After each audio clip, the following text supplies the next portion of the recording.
Hind. CBDT का नया notification notification 19/2021, ये नोटिफिकेशन बहुत ही महत्वपूर्ण है।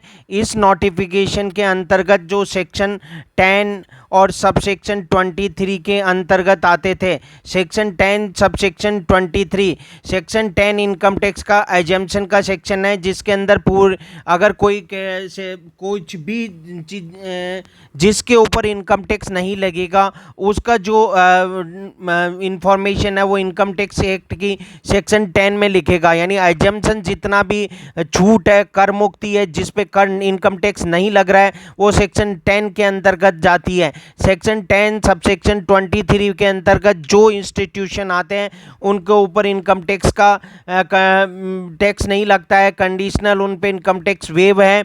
इसी तरह अगर कोई एटीजी का सर्टिफिकेट इशू कर रहे हैं, एटीजी के लिए सेक्शन 12A और 12AB में रजिस्टर्ड हैं, उनके लिए भी ये बहुत ही महत्वपूर्ण नोटिफिकेशन है। सेक्शन 35 की जो स्पेशल कैटेगरी वाले जितने भी इंस्टीट्यूशन हैं उनके लिए भी बहुत ज़्यादा महत्वपूर्ण नोटिफिकेशन है। इस नोटिफिकेशन के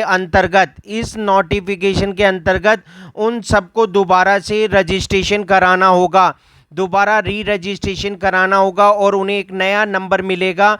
वो नया नंबर 16 डिजिट का होगा और वो 16 डिजिट का नंबर के लिए उन्हें अप्लाई करना है कि आपको जो प्रिंसिपल कमिश्नर है और कमिश्नर है उनके पास में आप अप्लाई कीजिए। उसके बाद में आपको यूनिक रजिस्ट्रेशन नंबर मिलेगा और unique registration number commissioner, principal commissioner या कमिश्नर और ऑथोराइज कोई भी बंदा है, अगर वो डिपार्टमेंट का ऑफिसर सेटिस्फाई होगा तो उसके बाद में वो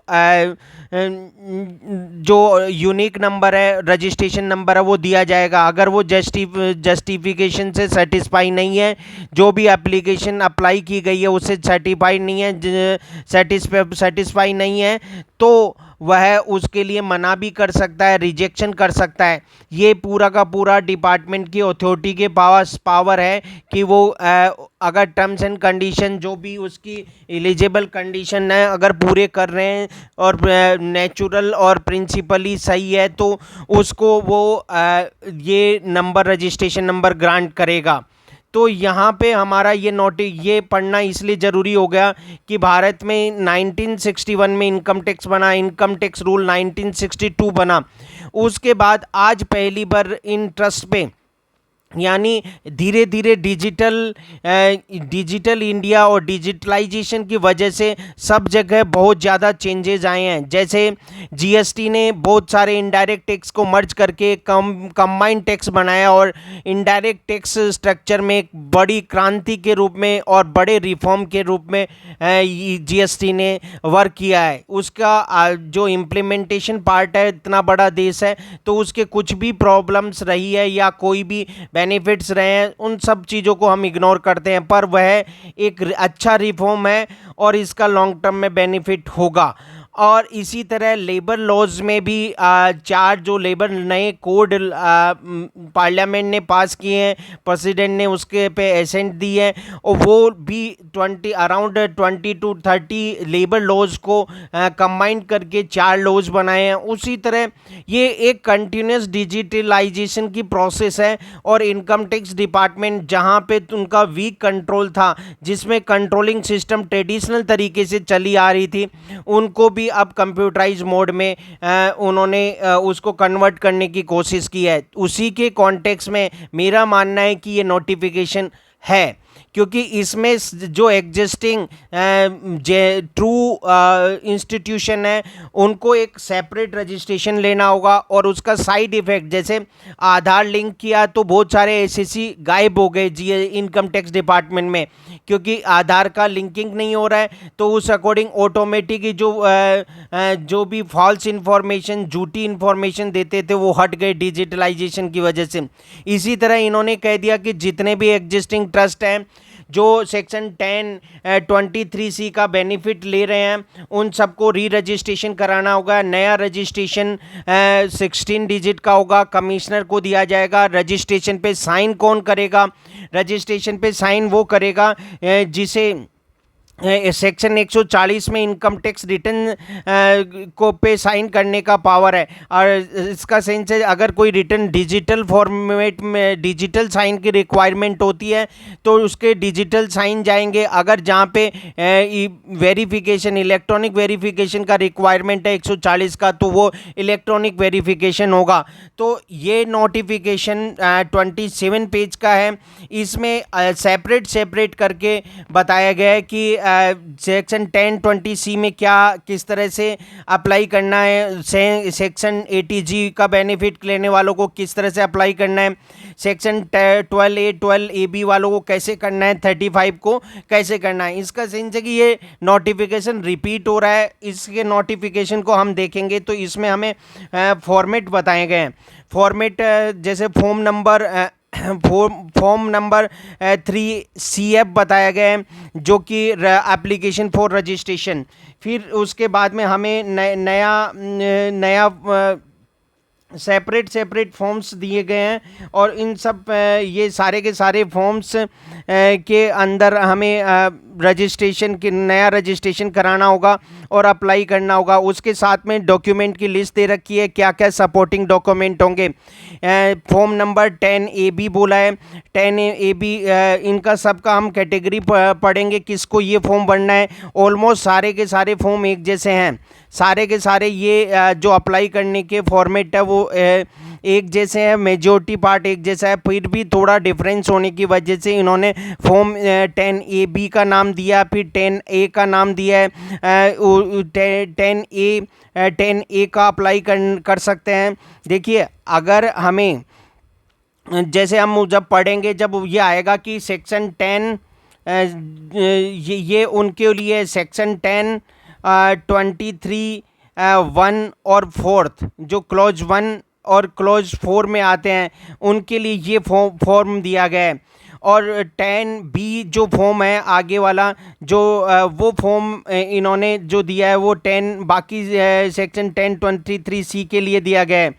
तो यहाँ पे इन्होंने 80G के लिए अलग फॉर्म दिया है, सबके लिए अलग अलग फॉर्म है और उनके अंदर क्या क्या इंफॉर्मेशन भरनी होगी ये सारा इलेक्ट्रॉनिक ही जाएगा।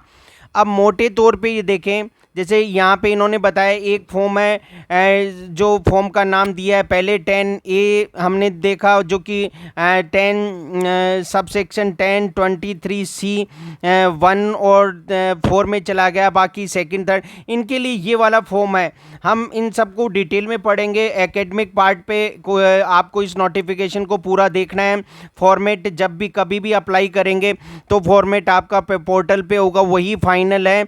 और इसको हम केवल अभी ये समझ रहे हैं कि इसको किस तरह से आसान समझा जाए, आसानी से समझा जाए जिससे कि इसका बेनिफिट उठा सके जो जेन्युइन ट्रू एसएससी है और एसएससी के लिए जो काम करना चाह रहे हैं वो कैसे इसका बेनिफिट उठा पाए।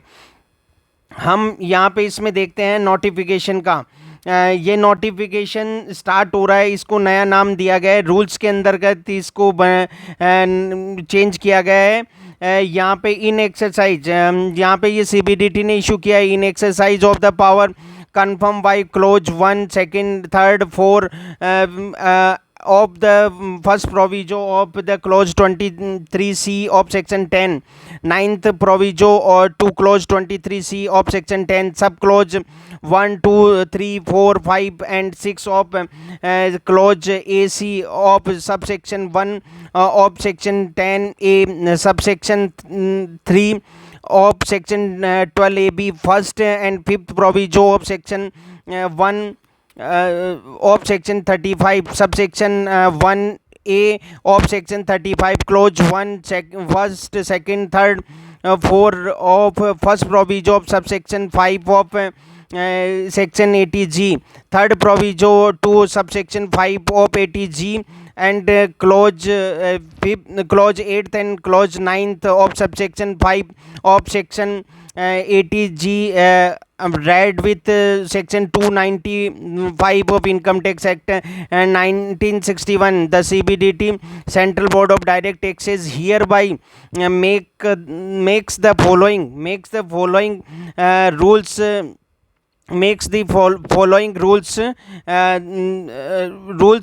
further to amend the income tax rule, further the to the amend the income tax rules 1961, नेमली इन्होंने जो दिया है फर्स्ट दिया है उसके अंदर यहाँ पे इन्होंने ये बताया कि short title extent commencement these rules में be called the income tax sixth amendment rules 2021 they shall come into force, ये बता दिए गए कि ये फर्स्ट अप्रैल 2021 से अप्लाई हो गए हैं और ये जो अप्लाई हुए हैं वो प्रीवियस ईयर यानी फाइनेंशियल ईयर से अप्लाई हुए हैं, जो कि आपको असेसमेंट ईयर इसका इम्पैक्ट पड़ेगा नेक्स्ट असेसमेंट ईयर से देखा जाएगा। तो यहाँ पे इन बोला कि in the income tax rule 1962 here in after refer to as the principal rules for rules to C of the following of following rules shall be substituted, namely application 2C में बोला application for the purpose of the grant of approval of a fund or trust or institution or university or any hospital or other medical institution under clause 1 or clause 2 or clause 3 or clause 4 of first proviso to clause 23C of section 10 की पूरे सारे close इसमें cover किए गए हैं।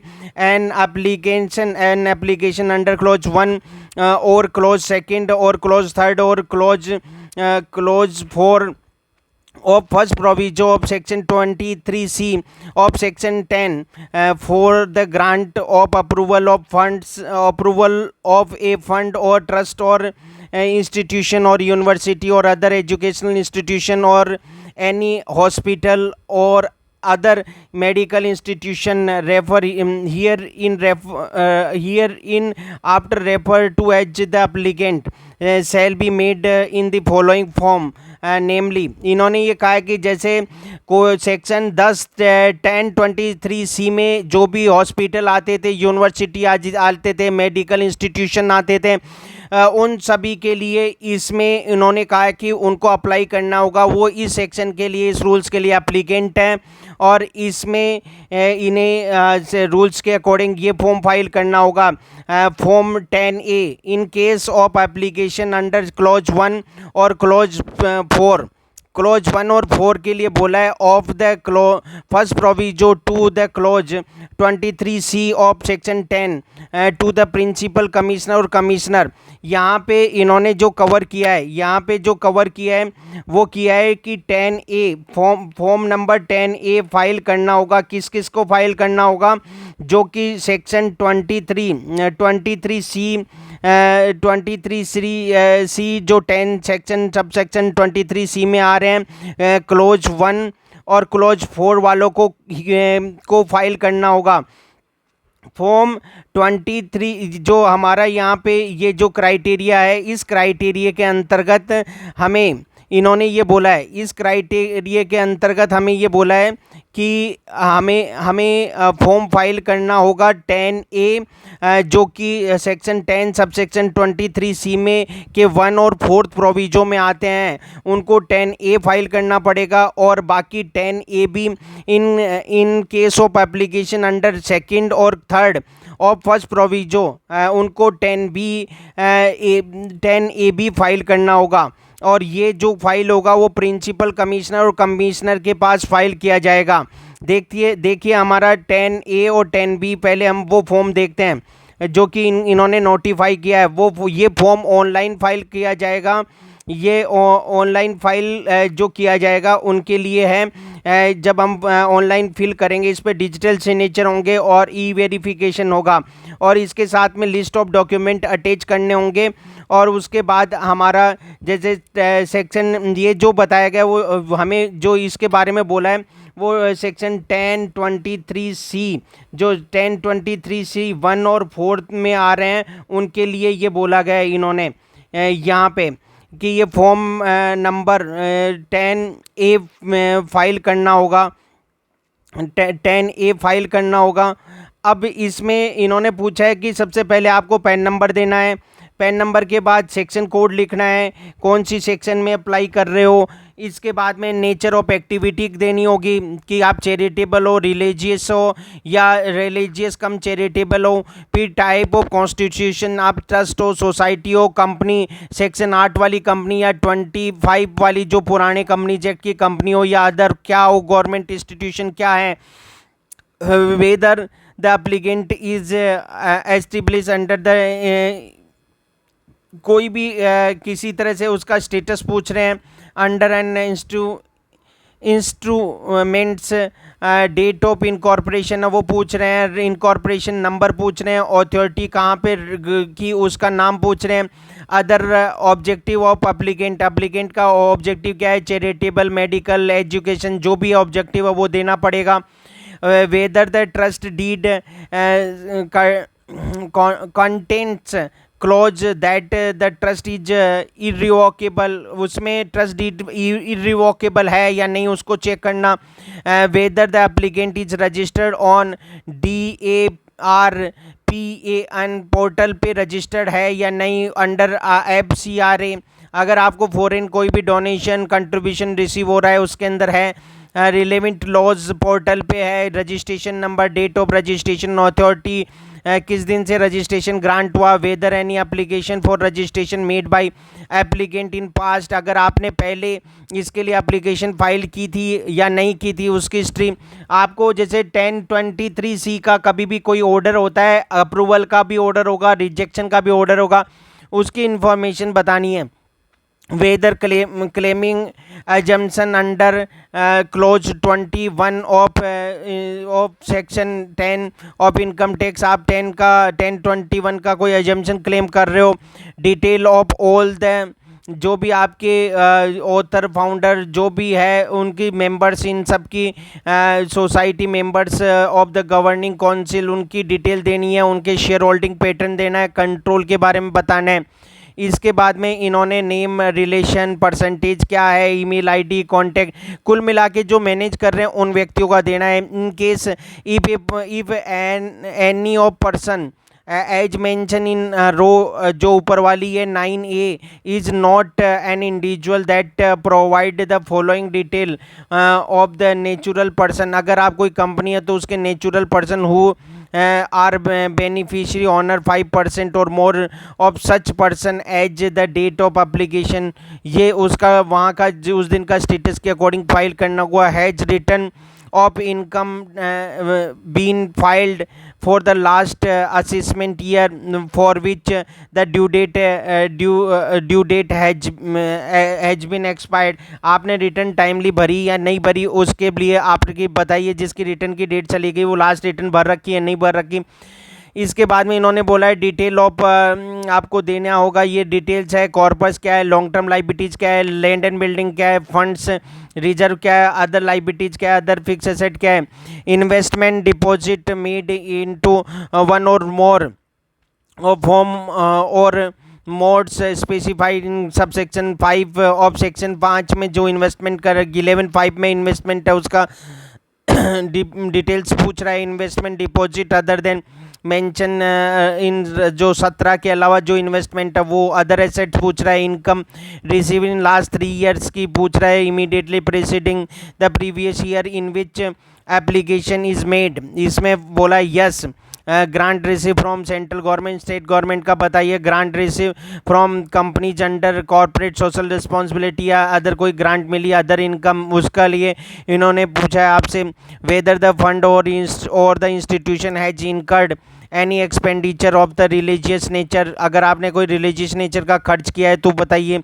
If yes please provide the following detail for 3 previous year immediately preceding the year preceding the previous year in which the application last 3 year की religious trust में क्या आपने किया है। फिर उसके बाद में आई नाम आ जाएगा, सन और daughter, hereby declare that the detail given in the form are true and correct to the best of my knowledge and belief.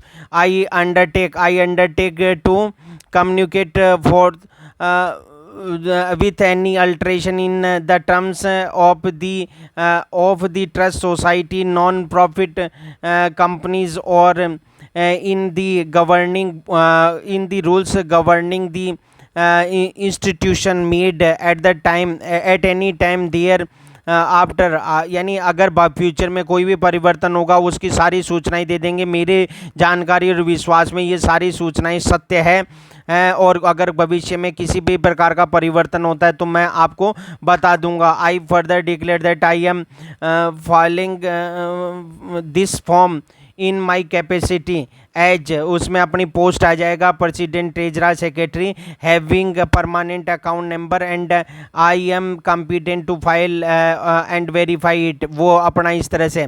और इसके साथ में इंस्ट्रक्शन टू फिल, इसके लिए आपको ये बोला है कि जहाँ सेक्शन कोड था वहाँ पे इन्होंने किस में आप जा रहे हो उसके अकॉर्डिंग कोड फिल करना होगा जिससे उनका सेग्रीगेशन डिपार्टमेंट में अलग से हो जाए।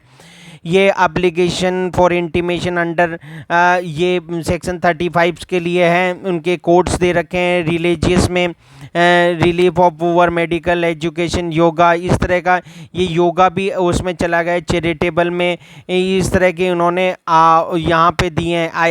FCRA के बारे में डिटेल्स हैं और ये सारी डिटेल्स वहाँ पे उस फॉर्म में फिल करनी होगी और उसमें जो फॉर्म फिल किया जाएगा उसमें ये जो पैन नंबर चाहिएगा, आधार नंबर चाहिएगा और इसके बाद में आपका पासपोर्ट नंबर, इनका photo, driving licence, ration card. इसमें बोल रहा है कि पैन और Aadhaar is available, one of the following should be filed. उसके अकॉर्डिंग पैन और आधार कार्ड के बाद में इनमें से कोई भी एक चीज़ लगा सकते हैं जिसमें driving licence, ration card, election card, passport, आपका टैक्स आइडेंटिफिकेशन नंबर कोई भी है इसमें एप्लीकेंट का, और इसके बाद में डॉक्यूमेंट अटैच होंगे। उसमें मोस्टली ये कि पुराना रजिस्ट्रेशन सेल्फ सर्टिफाइड कॉपी होगी। अगर आपका पुराना बिजनेस चल रहा था तो 3 साल के फिनेंशियल सर्टिफाइड एनुअल रिपोर्ट जाएगी और टैक्स ऑडिट होती थी तो टैक्स ऑडिट की सेल्फ सर्टिफाइड 3 साल की कॉपी जाएगी। ये डॉक्यूमेंट उसके साथ में अटैच होंगे। अगर आप उसमें नहीं हैं, फर्स्ट टाइम कर रहे हैं तो नहीं लगाने होंगे। और इसके बाद में आपको डायरेक्ट भी आप अप्लाई कर सकते हैं। FCRA तो FCRA की डिटेल दी जाएगी और इसके बाद में आपका ATG है तो ATG का पूरा डिटेल दिया जाएगा। आपको ले रखा है तो ये सब चीज़ों के बाद में after then form number 10AA the following form shall be इंस्टेटेड।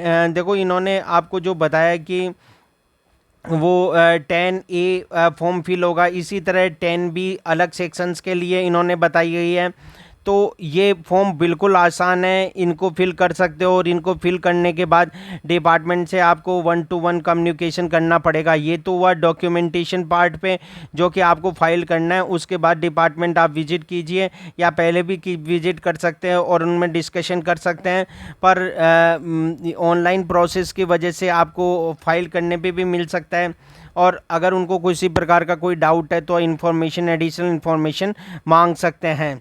तो ये जो नोटिफिकेशन है वो बहुत ही महत्वपूर्ण नोटिफिकेशन है। इस नोटिफिकेशन में के अंतर्गत भारत में जितने भी ट्रस्ट हैं, जितने भी इंस्टीट्यूशन हैं, जितनी भी आपकी जो सेक्शन 8 और 25 की कंपनीज थी उन सबको दोबारा से रजिस्ट्रेशन कराना पड़ेगा। और ये नया रजिस्ट्रेशन या तो आपका 10A 10AB या जो 10CF का फॉर्म है उनको भर के किया जाएगा। तो अच्छी अपॉर्चुनिटी है आपके पास में, जिसमें आपके पास में अगर किसी प्रकार के ट्रस्ट है आप उनसे कांटेक्ट कर सकते हैं और उनका ये रजिस्ट्रेशन आप करा सकते हैं।